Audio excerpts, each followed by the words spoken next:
إن الحمد لله نحمده ونستعينه ونستغفره ونعوذ بالله من شرور أنفسنا ومن سيئات أعمالنا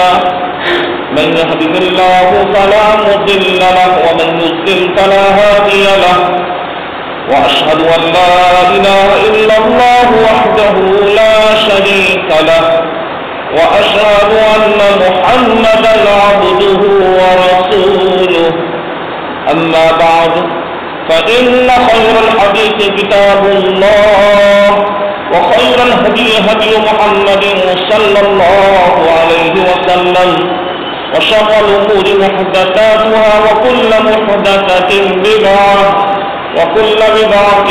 ضلالة وكل ضلالة في النار. أعوذ بالله السميع العليم من الشيطان الرجيم من همزه ونفخه ونفثه. بسم الله الرحمن الرحيم. يا أيها الذين آمنوا اتقوا الله حق تقاته ولا تموتن إلا وأنتم مسلمون. يا أيها الناس اتقوا ربكم الذي خلقكم من نفس واحدة وخلق منها زوجها وبث منهما رجالا كثيرا ونساء واتقوا الله الذي تساءلون به والأرحام إن الله كان عليكم رقيبا يا أيها الذين آمنوا اتقوا الله وقولوا قولا سديدا يصلح لكم أعمالكم ويغفر لكم ذنوبكم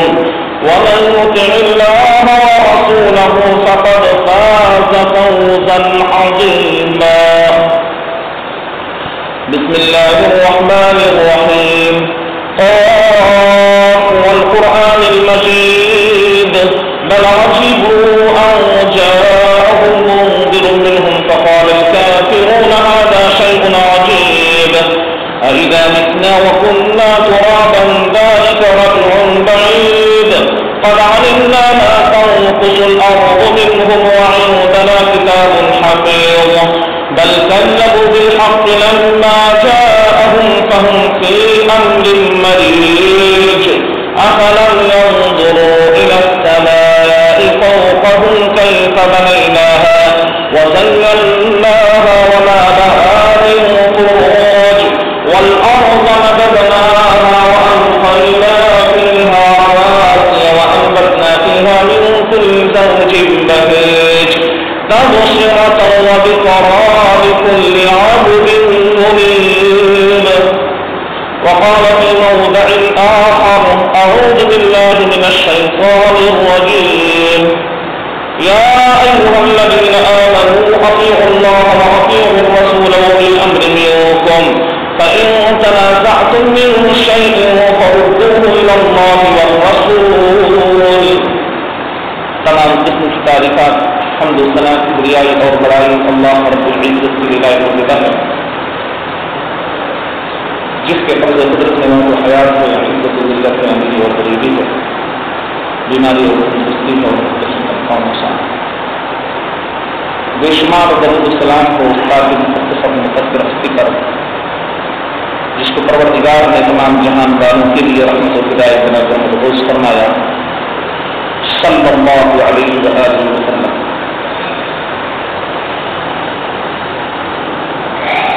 حضرات گرامی، گزشتہ خطبوں کے درمیان میں آپ نے اللہ کے نبی صلی اللہ علیہ وسلم کی نماز کے تعلق سے چند باتیں ملاحظہ فرمایا. آپ صلی اللہ علیہ وسلم کا طریق نماز خطبوں کے دوران بیان کیا جا رہا ہے اور آج بھی اس کی ایک کڑی انشاءاللہ آپ کے سامنے پیش کی جائے گی. اور پچھلے خطبے کے اندر ابو داؤد کے حوالے سے ایک مکمل روایت کہ نبی اکرم صلی اللہ علیہ وسلم کے نماز کا پورا طریقہ کیا تھا، مستند حدیث جس کے اس پر کسی کا کلام نہیں بلکہ 10 صحابہ کا مہر بھی اس کے اوپر لگا ہوا ہے، وہ حدیث آپ کے سامنے پیش کی گئی. پھر اس کے بعد اللہ کے نبی صلی اللہ علیہ وسلم جب نماز کے لیے کھڑے ہوتے تو تکبیر سے پہلے اللہ کے نبی صلی اللہ علیہ وسلم کا معمول یہ ہوتا کہ صفوں کو درست فرما دیا کرتے تھے. نبی اکرم صلی اللہ علیہ وسلم تکبیر تحریمہ سے پہلے صفوں کو بالکل درست فرماتے، اس کو سیدھا کرتے. اس سلسلے میں بخاری اور مسلم کی حدیث ہے، مسلم شریف کے الفاظ کے تعلق سے آپ کے سامنے یہ حدیث پیش کی جا رہی ہے. راوی حدیث حضرت انس بن مالک رضی اللہ تعالی عن انس رضی اللہ عنہ قال اخبر علينا رسول الله صلی اللہ علیہ وسلم بوجهه کہ اللہ کے نبی صلی اللہ علیہ وسلم یا كان النبي صلی اللہ علیہ وسلم يقبل علينا بوجهه قبل ان يكبر ويقول اللہ کے نبی صلی اللہ علیہ وسلم ہماری طرف متوجہ ہوتے تھے. كان النبي صلی اللہ علیہ وسلم يقبل علينا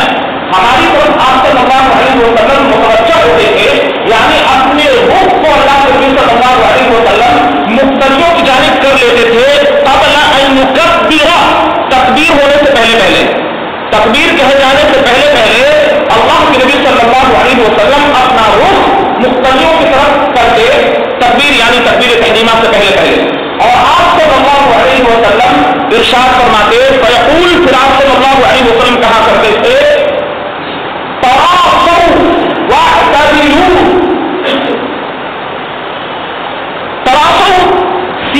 لائی ہوئی دیوار کے مانند ہو جاؤ، جڑ جاؤ۔ تراسب مطلب ہوتے ہیں دو چیزوں کا آپس میں مل جانا، تراسب بالکل سیدھے کھڑے ہو جاؤ۔ آپ صلی اللہ علیہ وسلم صفوں کو اس طرح درست کرتے تھے جیسے تین کو بالکل ملایا جاتا ہے، درست کیا جاتا ہے، اسی طریقے سے آپ صلی اللہ علیہ وسلم صفوں کو پورے طور پر درست فرماتے تھے۔ اور کئی الفاظ اللہ نبی صلی اللہ علیہ وسلم کے تعلق سے ملتے ہیں، احادیث کی کتابوں کا آپ مطالعہ کریں گے، بخاری شریف کے اندر یہ لفظ موجود ہے، عن انس رضی اللہ عنہ قال قال رسول اللہ صلی اللہ علیہ وسلم سووا صفوفکم فإن تسویۃ الصفوف من إقامة الصلاة، رواه البخاری۔ کہ آپ صلی اللہ علیہ وسلم جب نماز کے لیے کھڑے ہوتے تو آپ صلی اللہ علیہ وسلم یہ فرمایا کرتے تھے سووا صفوفکم، تم اپنی صفوں کو درست کر لو، سیدھا کر لو۔ اس لیے کہ صفوں کی درستگی، صفوں کو سیدھا کرنا یہ نماز کی تکمیل کا باعث ہے۔ اگر صفیں درست نہیں ہوگی تو نماز کے اندر نقص ہے۔ فإنہ من إقامة الصلاة آ گیا، نماز کو قائم کرنے، نماز کو درست رکھنے میں صفوں کی درستگی کا ایک اہم رول ہے۔ اگر صفیں ہماری درست نہیں ہوگی، صفیں تکمیل نہیں ہوگی تو گویا نماز کا ایک حصہ ضائع ہو رہا ہے، نماز کا ایک حصہ ضائع ہو رہا ہے۔ لیکن آج کل صفوں کے تعلق سے بہت ہی بے روی کا کو اختیار کیا جاتا ہے اور لوگ صفوں کے معاملے میں بلکہ لوگوں سے ایک دوسرے سے الگ الگ ہٹ کر کھڑے ہوتے ہیں، لوگ صفوں کے معاملے میں ایک دوسرے سے الگ الگ ہٹ کر ہوتے ہیں۔ اللہ کے نبی صلی اللہ علیہ وسلم کے الفاظ دیکھیے، تراصوا، بخاری اور مسلم کے الفاظ ہے، تراصوا، اپنے آپ کو کیا کر لو، جوڑ لو، ایک دوسرے سے ملا لو۔ جوڑنے کا مفہوم خود حدیث سے ثابت کیا جائے گا، بخاری شریف کے روایت سے ثابت کیا جائے گا کہ جوڑنے کا اصل مفہوم کیا ہے۔ اور اگر ہماری صفیں یقین مانیے کہ اگر درست نہیں ہوں گی اور نماز کے اندر ہماری کمی تو رہے گی ہی، لیکن اس کے علاوہ بھی ہمارے اوپر اللہ تبارک و تعالیٰ یہ لعنت برسے گی جو اللہ کے نبی صلی اللہ علیہ وسلم نے اپنی زبان میں مبارک سے یہ کہا۔ راوی حدیث حضرت نعمان بن بشیر رضی اللہ تعالیٰ عنہ ہیں، فرماتے ہیں کہ اللہ کے نبی صلی اللہ علیہ وسلم یہ فرمایا کرتے تھے کہ لَتَحُبُّنَّ صُفُوفَكُمْ أَوْ لَيُخَالِفَنَّ اللَّهُ بَيْنَ وُجُوهِكُمْ، رواه البخاری، کہ تم لوگ ضرور کی ضرور اپنی صفوں کو درست کرو ورنہ اللہ تبارک و تعالیٰ تمہارے درمیان اختلاف انتشار کو ڈال دے گا۔ حدیث کا ظاہری مطلب یہ ہے کہ اللہ تمہارے چہروں کو مخالف کر دے گا، اللہ تمہارے چہروں کو مخالف کر دے گا، یعنی تمہارے درمیان میں اس کی تشریح کی جاتی ہے کہ تمہارے درمیان اللہ تبارک و تعالیٰ اختلاف و انتشار کو ڈال دے گا۔ آج امت کا ہم جائزہ لیں، ہو سکتا ہے کہ اس عظیم سنت کو چھوڑنے کی وجہ سے آج پوری امت اختلاف و انتشار میں مبتلا ہے، اور ایسا اختلاف و انتشار جس کو جوڑا نہیں جا سکتا ہو، ناممکن ہو چکا ہو کہ امت کو ایک لڑی میں جوڑ دیا جائے، ایک لڑی میں امت کو پرو دیا جائے، امت کے اندر اجتماعیت سے ایسی چیز چھوڑی جائے جس سے امت بالکل جڑ جائے۔ یاد رکھیے کہ نبی اکرم صلی اللہ علیہ وسلم نے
रहमहुल्लाह अपने इमाम मोहम्मद को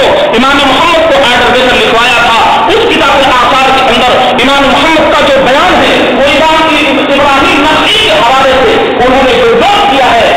बाबु सुफूफ के अंदर में, बाबु इकामत सुफूफ के अंदर में जो बात नकल किया है कौन? इमाम मोहम्मद। ये कौन है? इमाम अबू हनीफा रहमहुल्लाह के शागिर्द हैं। किताबुल आसार जो उनकी एक मारफतुल आरा किताब है, उसके अंदर बाबु इकामत सुफूफ के तहत जो मसला अक्स करते हैं और वह कौल अबी हनीफा कहते हैं कि वही इमाम अबू हनीफा रहमहुल्लाह का कौल है। इब्राहिम नखई के हवाले से कि इब्राहिम नखई फरमाते हैं कि सबों की दुरुस्तगी के ताल्लुक से हमारी नसीब ये है कि सबों के दरमियान भी कोई खला बाकी नहीं रहे, लोग गुना गठ हो जाएं, यानी ऐसे हो जाएं कि आपस में एकदम बिल्कुल मिल जाएं, सट जाएं, चिमट जाएं, यानी एक दूसरे के पैर कदम से कदम भी मिले हुए हो और कंधे से कंधे बिल्कुल मिले हुए हो। इमाम मोहम्मद बयान करते हैं इब्राहिम नखई के हवाले से और लिखा उसके अंदर में कि हम तमाम लोगों का मतलब भी यही है कि सबों के दरमियान में कोई खला किसी किस्म का बाकी न रहे।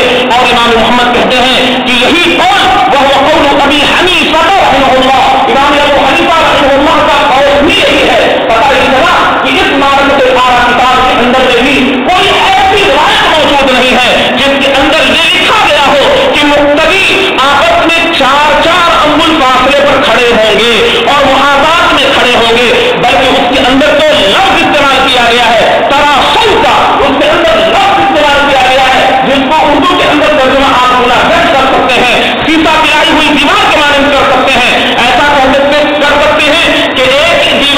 ईंट को दूसरी ईंट के साथ जिस तरीके से गारे से जोड़ा जाता है, जिस तरीके से सीमेंट से जोड़ा जाता है, उस तरीके से हमारी सभी बिल्कुल जुड़ी हुई हो, किसी किस्म का कोई खराब आदमी उसके अंदर न रहे। यही इमाम अबू हनीफा रहमहुल्लाह का मशहूर मजहब है। लेकिन आज उनके मसलक और उनके मजहब को बदल दिया गया है और बल्कि फतवा ये दिया गया, पुरानी जितनी किताबें हैं उसको उठा लीजिए, उनके अंदर यही फतवा मौजूद है कि सभी बिल्कुल ऐसी दुरुस्त होंगी, न तो नीचे की तरफ से कोई खला बाकी रहेगा, न तो ऊपर की तरफ से कोई खला बाकी रहेगा। लेकिन बाद के अंदर ये फतवे दिए गए, बाद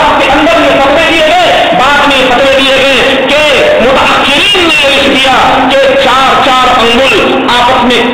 अलग अलग खड़े होंगे, यानी मुक्तदी आपस में एक दूसरे से 4-4 अंगुल के फासले पर खड़े होंगे। ये ऐसा फतवा था जिसके ऊपर ना तो कोई हदीस रसूल पेश की गई, ना तो फुक़हा का कोई कौल नकल किया गया, ना तो इमाम अबू हनीफा रहमहुल्लाह का कोई मसलक नकल किया गया, ना तो इमाम मोहम्मद रहमहुल्लाह की जानिब उसकी तंसीब है, ना तो इमाम यूसुफ की जानिब उसकी तंसीब है, बल्कि अहनाफ के जितने बड़े भी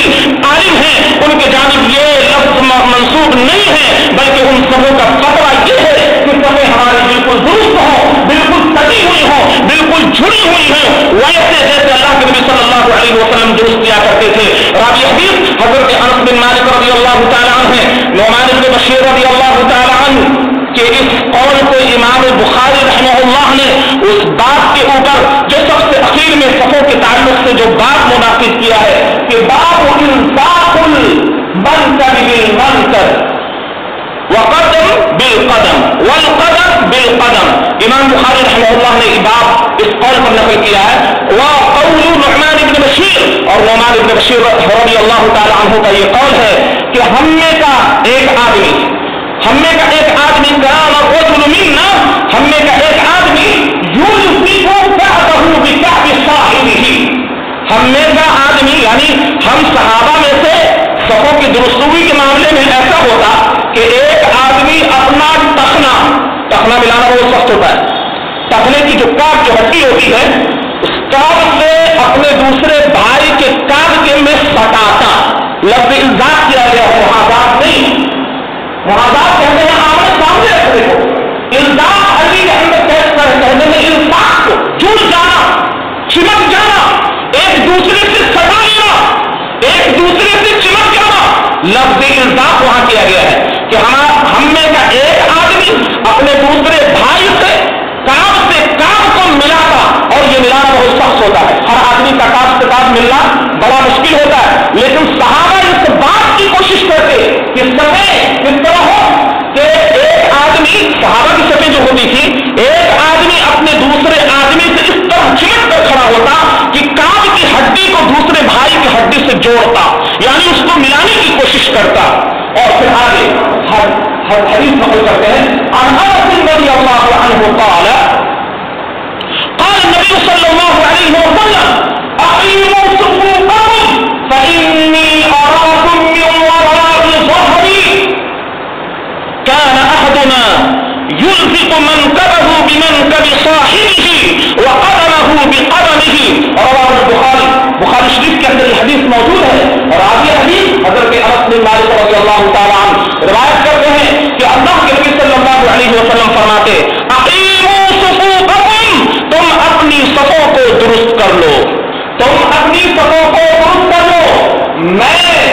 اپنے پیٹھ کے پیچھے سے بھی تمہیں دیکھتا ہوں. نبی اکرم صلی اللہ علیہ وسلم کی معجزات میں سے ایک معجزہ یہ بھی تھا کہ نبی اکرم صلی اللہ علیہ وسلم بحالت نماز جس طریقے سے آگے اللہ کے نبی صلی اللہ علیہ وسلم کو نظر آتی، اسی طریقے سے اللہ کے نبی صلی اللہ علیہ وسلم کے ساتھ معجزہ یہ تھا کہ نماز کے دوران آپ صلی اللہ علیہ وسلم پیٹھ کے پیچھے سے بھی لوگوں کو دیکھتے. اور محدثین نے مفسرین نے جو اس کی تفسیر بیان کی ہے کہ غالباً وہ مہر نبوت کی برکت کی وجہ سے ایسا تھا جو اللہ کے نبی صلی اللہ علیہ وسلم کے دونوں پہنچوں کے بیچ، دونوں کندھوں کے بیچ میں آپ صلی اللہ علیہ وسلم کی جو مہر نبوت تھا اسی کی برکت کی وجہ سے آپ صلی اللہ علیہ وسلم اپنے پیٹھ کے پیچھے سے بھی لوگوں کو دیکھ لیا کرتے تھے. خصوصاً یہ عمل نماز کے وقت میں ہوتا کہ آپ صلی اللہ علیہ وسلم بحالت نماز لوگوں کے اپنے پیٹھ کے پیچھے سے بھی اللہ کے نبی صلی اللہ علیہ وسلم دیکھتے کہ لوگوں کی صفیں کس طرح درست ہیں یا ہٹی ہوئی ہیں. اسی لیے اللہ کے نبی صلی اللہ علیہ وسلم فرماتے اپنے صفوں کو درست رکھنا، اپنے صفوں کو سیدھا کرنا، اس لیے کہ میں تمہیں اپنے پیٹھ کے پیچھے سے بھی دیکھتا ہوں. فإني أراكم من وراء ظهري، میں اپنے پیٹھ کے پیچھے سے بھی تمہیں دیکھتا ہوں، لہذا اپنے صفوں کو کیا کر لو، درست کر لو. تو صحابی راوی حدیث بیان کرتے ہیں، حضرت انس بن مالک رضی اللہ تعالی عنہ بیان کرتے ہیں كان احدنا يلفق منكبه بمنكب صاحبه کہ ہم میں کا ہر ایک آدمی، کون کہتے ہیں؟ حضرت انس بن مالک رضی اللہ تعالی عنہ کہتے ہیں کہ جب اللہ کے نبی صلی اللہ علیہ وسلم یہ جملہ فرماتے کہ تم اپنی صفوں کو درست کر لو، تو حضرت انس بن مالک رضی اللہ تعالی عنہ کہتے ہیں کہ ہم میں کا ہر ایک آدمی كان احدنا يلفق منكبه بمنكب صاحبه کہ اپنے کندھوں کو اپنے بھائی کے کندھے سے ملا دیتا، وقدمه بقدمه اور اپنے قدم کو دوسرے بھائی کے قدم سے جوڑ دیتا، اپنے قدم کو دوسرے بھائی کے قدم سے جوڑ دیتا اور اپنے کندھے کو اپنے دوسرے بھائی کے کندھے سے جوڑ دیتا. یہ صحابہ رضی اللہ عنہم کی صفیں تھیں جو جس کو بخاری کے اندر دیکھا جا سکتا ہے بلا کسی مسلک کی تفریق سے تمام مسالک کے نزدیک یہ بات مسلم ہے اور یہ بات بالکل بلا کسی اختلاف کے متفق علیہ ہے کہ صفوں کی درستگی کا وہی مقام جو حضرت انس بن مالک رضی اللہ تعالی عنہ بیان کرتے ہیں کہ صحابہ کی صفیں اس طرح ہوا کرتی تھی کہ کندھے سے کندھے جڑے ہوئے ہوتے تھے اور قدم سے قدم بھی ملے ہوئے ہوتے تھے. یاد رکھیے کہ آج بہت سارے لوگ پیر بہت زیادہ پھیلا لیتے ہیں جس سے کندھا آپس میں سچتا نہیں ہے، یہ بھی درست نہیں ہے. پیر کو زیادہ پھیلا لینا اور بالکل یہ کر لینا یہ درست نہیں ہے. اپنے جسم کے بقدر اس کو رکھا جائے تاکہ کندھے سے کندھے بھی مل جائے اور قدم سے قدم بھی ملے. قدم سے قدم کا لفظ استعمال کیا گیا ہے، یہاں پر اصبع سے اصبع کا لفظ استعمال نہیں کیا گیا ہے کہ انگلی سے انگلی ملا دیتے، ایسا نہیں ہے، بلکہ قدم سے قدم. اور پھر ایک روایت کے نعمان بن بشیر رضی اللہ تعالیٰ عنہ کے قول کے موافق کہ صحابہ رضی اللہ عنہم اپنے کاج کی ہڈی جو اس ٹخنے کی ہڈی کہی جاتی ہے اس سے وہ ملاتے. تو پتہ یہ چلا کہ بہت سارے لوگوں کے پیر چھوٹے بڑے بھی ہو سکتے ہیں، تو اس کو کاج کی ہڈی سے ملایا جائے تاکہ قدم سے قدم ملے ہوئے ہوں، کھلی سے کھلی ملا ہوا ہو. ایسا نہیں، بہت سارے لوگوں کو صفوں کی درستگی میں دیکھا جاتا ہے کہ اپنی جو سب سے آخری والی انگلی چھوٹی انگلی سے دوسری کی چھوٹی انگلی میں ملاتے ہیں، جو کہ یہ عمل صرف درست نہیں ہے، بلکہ اس کو چاہیے کہ اپنے بھائی کے قدم سے قدم میں ملائے. اور صحابہ اس بات کی کوشش کرتے تھے کہ ہڈی سے ہڈی مل جائے. اگر کسی کی ہڈی اس طرح مل جا رہی ہے تو بہت اچھی بات ہے، نہیں ملتی ہے تو مکلف بھی نہیں بنایا گیا ہے. لیکن جس کی اگر نہیں مل رہی، بناوٹ ہی ویسی ہے، اگر ہڈی مل رہی ہے تو زبردستی کی کوشش والا معاملہ اس کے اندر نہیں ہے. لیکن صحابہ اس بات کی کوشش کرتے، مبالغہ کرتے، ملانے کے اندر جوڑنے میں ऊपर वाला भी मिलता, कंधे से कंधा भी मिलता और कदम से कदम भी मिलते। यकीनी बात है कि जब आप मियाना रवि अख्तियार करेंगे, जब सफों के दरमियान में खड़े होने में एतदाल अख्तियार करेंगे कि आपके कदम ना तो ज्यादा फैले हुए हो ना तो ज्यादा सिमटे हुए हो, तो आपके बगल का आदमी जब खड़ा होगा और आपके पैर से पैर मिलाएगा, अपने कदम से कदम को मिलाएगा, तो उसका कंधा भी खुद ब खुद उसके कंधे से मिल जाएगा और उसके कदम से कदम मिल जाएंगे। लिहाजा अपने कदम को अपने जिस्म के मुवाफिक ही फैलाएं, उससे ज्यादा करना ये दुरुस्त नहीं है, बल्कि यही सफों के दरमियान में खलल है कि अल्लाह के नबी सल्लल्लाहु अलैहि वसल्लम ने सबसे पहले मंसर को मंसर से, यानी कंधे को कंधे से, बाजू को सटाने का हुक्म दिया। ये और बात है कि बहुत सारे ऐसे लोग होंगे जो पिस्ता पद भी होंगे, तो उनके दरमियान विदेशा के लोगों की जानिब से इश्काल किया जाता है कि फिर पिस्ता पद वाले क्या करेंगे, तो पिस्ता पद वाले भी वही करेंगे कि सट कर खड़े होंगे, उसके मुआफिक में खड़े होंगे, सट कर खड़े होंगे। अगर उनका कंधे से कंधा मिलता है तो बहुत सही बात है, नहीं मिलता तो आधा तो कम से मिलेगा या उसके सट के सट कदम से कदम तो मिलेगा। लेकिन इस बात को याद रखें कि कोशिश इस बात ही की रहे कि मैक्सिमम जो चीज होती है, यानी जो फतवा दिया जाता है, वो अक्सरियत को सामने रखकर दिया जाता है। जो मसाइल बयान किए जाते हैं वो अक्सर के हुक्म में के मुवाफिक बयान किए जाते हैं। इनफिरादी तौर पर अगर किसी का कद इतना पस्त हो कि कंधे से कंधे आपस में एक दूसरे से नहीं मिल रहे हो, तब तो मसला बिल्कुल अलग है, मजबूरी है, नहीं मिल रहा। लेकिन अक्सरियत के मुवाफिक कि हमारे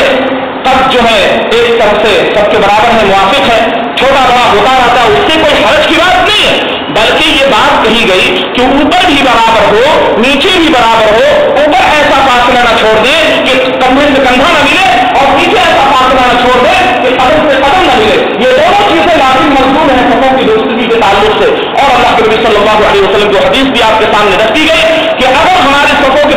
दरमियान दुरुस्तगी नहीं हुई और हमने अपने सफों के दरमियान में खलल अख्तियार किया और अपने सफों के दरमियान में अगर हमने शगाफ छोड़ा, तो अल्लाह तबारक व तआला हमारे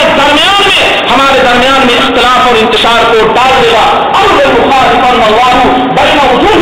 बुखारी शरीफ में सही अल्फाज है कि अल्लाह हमारे दरमियान में इख्तिलाफ और इंतशार को डाल देगा। आज देख लीजिए कि हमारी सफें आज दुरुस्त नहीं है, जिसका नतीजा ये है कि हम लोगों के दिल एक दूसरे से जुड़े हुए भी नहीं है, एक दूसरे से मोहब्बत भी नहीं है, वो बरकत ही नहीं जो सफों के अंदर अल्लाह तबारक व तआला की जानिब से एक खास रहमत, एक खास दिली कैफियत जो पैदा होती है, इस अमल को इख्तियार करने, इस सुन्नत नबवी को इख्तियार करने, इस हुक्म नबवी को इख्तियार करने में जो अल्लाह तबारक व तआला बरकत अता करेगा, वो सबसे पहली बरकत यह है कि आपस के दिल एक दूसरे से मिले हुए होंगे, जुड़े हुए होंगे। वरना अल्लाह तबारक व तआला अगर ऐसा नहीं हुआ तो हमारे दिलों के अंदर में मुखालफत और इख्तिलाफ अल्लाह तबारक व तआला डाल देगा। ये आपके सामने एक मसला था जो मुद्दा तय था, तमाम मसालिक के नजदीक बिल्कुल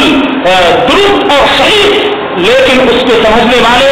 और बाज़ ऐसे लोगों ने जो सिर्फ इख्तिलाफी का बीज बोलना चाहते हैं, उन लोगों ने ऐसे मसाइल छेड़ दिए कि बिला किसी सनद और बिला किसी दलील के ये बातें भी लिख दी कि नहीं हम लोग जो है चार उंगली खड़े होकर अलग अलग खड़े होंगे और मुहादात में खड़े होंगे और इसका मतलब ये नहीं वो है। तो इस तरह से शोषे निकाले गए, कोई दलील पेश नहीं किया गया। याद रखिए कि शरीयत इस्लामिया को समझने के लिए दलील की जरूरत होती है, चाहे वो दलील कुरान से हो, हदीस नबवी सल्लल्लाहु अलैहि वसल्लम से हो, आसार सहाबा से हो। सहाबा का असर देखा जाएगा कि सहाबा की सफेद किस तरह हुआ करती थी, वो चीजें देखी जाएंगी। क्योंकि इस्लाम की असल शक्ल आपको देखना है तो सहाबा इकराम रज़ियल्लाहु अन्हुम के ज़ात गिरामी के अंदर आपको देखना होगा। बाद के लोगों के अंदर क्या मामला हुआ क्या नहीं हुआ उससे नहीं, असल सहाबी रसूल सल्लल्लाहु अलैहि वसल्लम के अंदर देखना होगा कि सहाबा की सफेद किस तरह हुआ करती थी। सहाबा की पूरी शक्ल सही सनद के साथ आपके सामने पेश की जा चुकी है कि सहाबा की सफेद किस तरह हुआ करती थी। दूसरी बात जो तकबीर के ताल्लुक से पिछले खुतबे के अंदर वो बात आ गई थी और उसके सिलसिले में आपके सामने तफसीर बयान की जा चुकी थी कि अल्लाह के नबी सल्लल्लाहु अलैहि वसल्लम जब तकबीर कहते तो अपने दोनों हाथों को उठाते। जब अल्लाह के नबी सल्लल्लाहु अलैहि वसल्लम तकबीर कहते तो अपने दोनों हाथों को उठाते। सही रिवायत की रूह से दो अल्फाज मिलते हैं और दोनों रिवायतें सही हैं कि आप सल्लल्लाहु अलैहि वसल्लम के हाथ इस तरह उठाते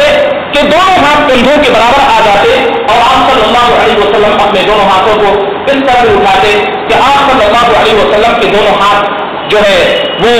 कानों के लौ तक पहुंच जाते, यानी कानों तक इला शहमती उज़्नैहि के अल्फाज हदीस के अंदर मौजूद हैं, जिससे ये पता चलता है कि हाथों का उठाना कंधों तक भी सही है, और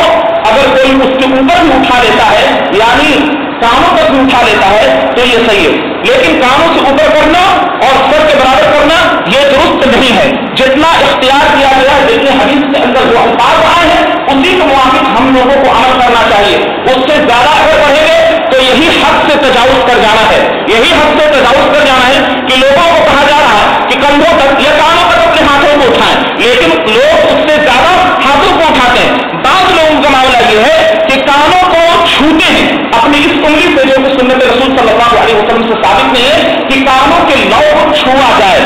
अंगूठे से, और बाद लोग इससे भी ऐसे क्या करते हैं, छूते हैं, जबकि छूने का कहीं भी किसी तरीके से कोई फर्क मौजूद नहीं है। वहां सब उठाते थे, उसको छूते नहीं थे, छूने का लफ्ज कोई मौजूद नहीं है कि आप लोग से कंधे को छू रहे हो या दोनों कान के शहमा को, दोनों कान के लौ को छू रहे हो, वहां तक हाथ उठाना है। हाथ उठाने के दरमियान में अल्लाह के नबी सल्लल्लाहु अलैहि वसल्लम की जो उंगलियां होती वो दरमियानी होती, ना तो बिल्कुल ऐसे फैली हुई होती और ना तो बहुत ज्यादा सटी हुई होती, बल्कि अल्लाह के नबी सल्लल्लाहु अलैहि वसल्लम जब अपने दोनों हाथों को उठाते तो आप सल्लल्लाहु अलैहि वसल्लम की उंगलियां बिल्कुल मुअतदिल होती, ना तो खूब सटी हुई होती और ना तो ऐसी फैली हुई होती, बल्कि मुअतदिल होती, और आप सल्लल्लाहु अलैहि वसल्लम हाथ उठाते। अब सवाल ये पैदा होता है कि आप सल्लल्लाहु अलैहि वसल्लम हाथ उठाने के बाद और अदायन कर लेने के बाद में आप सल्लल्लाहु अलैहि वसल्लम अपने हाथ को एक दूसरे हाथ पर बांधते।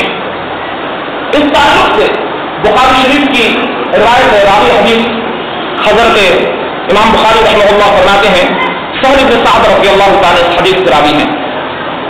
इमाम बुखारी फरमाते हैं कि हमसे अब्दुल्लाह बिन सलमा ने बयान किया, वो रिवायत करते हैं कि हमें मालिक ने बयान किया, वो इब्न हातिम से बयान करते हैं, अभी हातिम वो बयान करते हैं हजरत सहल इब्न सअद रज़ियल्लाहु ताला अन्हु से, और हजरत सहल इब्न सअद रज़ियल्लाहु ताला अन्हु कहते हैं कि कान अन्नासु युअमरूना, लोगों को ये हुक्म दिया जाता था, यानी जब लोगों को कान अन्नासु युअमरूना अन यज़अ अर्रजुलु यदहु अल-युमना अला ज़िराइहि अल-युसरा, रवाहु बुखारी, कि लोगों को हुक्म दिया जाता था कि अपने दाहिने हाथ को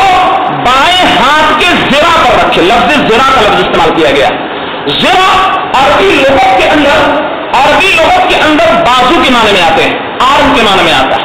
अरबी लोगों के अंदर ज़िरा का लफ्ज़ आप देखेंगे तो बाजू का लफ्ज़ इस्तेमाल किया जाता है। बाद लोगों वालों ने जैसे अल-मुंजीद वगैरह के अंदर में, मिसबाहुल लुगात के अंदर में ज़िरा का जो माना किया गया है, इस अंगुली के इस पैर के हिस्से से लेकर यहां तक के हिस्से को ज़िरा कहा जाता है, यानी चुहनियों से ऊपर वाला थोड़ा हिस्सा इसको ज़िरा कहा जाता है। अगर सिर्फ ये हिस्सा मुराद हो तो इसको बाजू नहीं कहा जाएगा, तब अगर अलग कर दिया जाए, यहां कर दिया, इसको बाजू नहीं कहा जाएगा। इस हाथ को सिर्फ इस हिस्से को लिया जाए तो इसको बाजू नहीं कहा जाएगा, जब तक कि उसकी अक्सरियत को इख्तियार कर न लिया जाए उसको बाजू नहीं कहा जाएगा। अगर मिसबाहुल लुगात और अल-मुंजीद जो अरबी लुगत है उसके हिसाब से लफ्ज़ ज़िरा का अगर तर्जुमा किया जाए तो ज़िरा का इतलाक यहां से लेकर यहां तक होता है। तो हाथों का रखना यानी दाहिने हाथ को बाएं ज़िरा के ऊपर रखा जाता था, तो ये इस तरह आएगा, इस तरह आएगा। लिहाजा ये ज़िरा यानी लफ्ज़ ज़िरा की तशरीह बुखारी शरीफ की रिवायत के मुताबिक हदीस नंबर 740, बुखारी शरीफ हदीस नंबर 740 के अंदर ये रिवायत आप देख सकते हैं कि वहां पर जो लफ्ज़ इस्तेमाल हुआ है कि दाहिने हाथ को बाएं हाथ के ज़िरा के ऊपर रखा जाता है, यानी रखा जाए, ये हुक्म अल्लाह के नबी सल्लल्लाहु अलैहि वसल्लम की जानिब से लोगों को दिया जाता कि लोग अपने हाथ को बाएं ज़िरा के ऊपर रखें, और ज़िरा का इतलाक सिर्फ एक हिस्से को नहीं दिया जाएगा, एक हिस्से को नहीं दिया जा सकता है, इसके अलावा। अब सवाल यह पैदा होता है कि बुखारी शरीफ के अंदर या मुस्लिम शरीफ के अंदर या सही ज़ाती ही जो हदीस सही ज़ाती ही जो सबसे आला मकाम हदीस के अंदर सही ज़ाती ही को हक हासिल है, तो उसके मसाइल को इस्तेमाल किया जाए। जगह का तस्वीर नहीं आया है कि कहां